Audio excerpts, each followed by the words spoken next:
Petro Gjikuria është me ne në studio, ish kandidat ndoshta fitues për Bashkinë e Himarës. Nuk do e dim kur, siç nuk dim asgjë çfarë bëhet nga 2021 e këtej me zgjedhjet. Zoti Gjikuria, mirëmëngjes, mirë se erdhët. Zoti Flavio, faleminderit shumë për ftesën, kënaqësi të jem me juve dhe para se të fillojmë kam sjellë një dhuratë të vogël për juve. Mos është nga këto? Jo, kjo është një dhuratë e mirë që ka flamurin amerikan dhe shqiptar. Kënaqësi ta. Që ka shumë e bukur, faleminderit shumë. Një sekond tani do ta hap që t'ia tregoj edhe kamerës. Tani e kuptova pse Rama ka 3 ditë pa gjumë, domethënë që kur ka ardhur Kartolina, më erdhi dhe mua një dhuratë simbolike nga Shtetet e Bashkuara të Amerikës. Kjo është vetëm për mua apo i ka shkuar dhe të tjerëve? Vetëm për ty. Thashë mos ke prodhuar ja 100 ca si kjo prit, okay.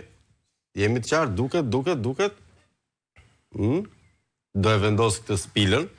Faleminderit shumë zoti Gjikuria. Çështja është që ju kemi biznisur pikërisht për atë pozicionin tuaj. Ju keni një jetë shumë aktive edhe në qarqe politike në Shtetet e Bashkuara, vendosët të riktheheshit në vendlindjen tuaj për të kontribuar dhe pat në vetën e parë se çfarë do thotë zgjedhje jo dhe aq të lira, jo dhe aq të ndershme. Problemi i zgjedhjeve këtu në Shqipëri ka qenë një problem edhe është problem edhe është për të ardhur keq që jemi në vitin 2026 tani zgjedhjet të tjera vinë edhe akoma nuk kemi parë sa zgjedhje të lira, njerëzit të vend të votojnë me zemër, të votojnë këtë duan.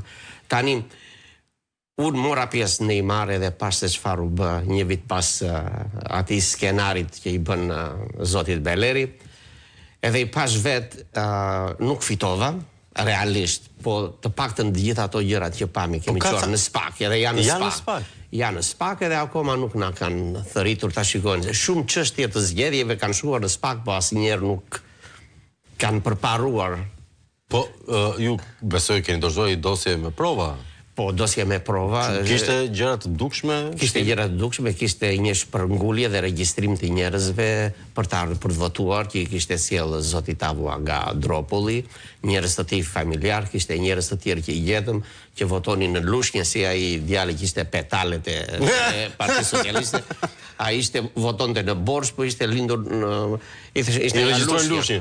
Me fjalë. Dhe ishin bërë votues në Borsh atë. Votues në Borsh edhe ishte në komision atje në Borsh, shikonte njerëzit komisioner. Pas ka qenë Karafili o Petale. Diçka nuk e atë nuk e thashun e thatë juve, po.